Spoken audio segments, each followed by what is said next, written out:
3, 2, 1, go! Alright, teman-teman semua, sekarang ini kita bersama dengan pelakon-pelakon drama terbaru di TV3, Jiwa Salam Taksub. Kita ada Ritan Training, kita ada Syah Jazel, kita ada Sofia Alwarama. Ya, ui sempat juga suruh video. Cepat bang. Kalau kalah abang muncul. Abang double, triple. Ish. Tak jangan kacau. Siapa?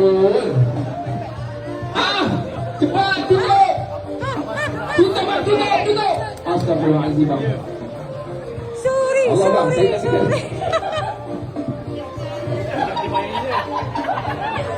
Aku dah tekan rekod. Astagfirullahaladzim. Main game tu. Ya budak kan dia. Biar je. Mana? Kat nama ke? Astagfirullahaladzim. Dekat dia abang tekan lah dulu rekod tu. Cepat. Sikit. Siapa ni? Siapa ni? Nah. Siapa ni? Yeay! Mana tutup macam ni? Tutup. Ha? Dia tadi dah buat kan? Apa dia? Dia dah buat macam ni. Contoh dia. Ah.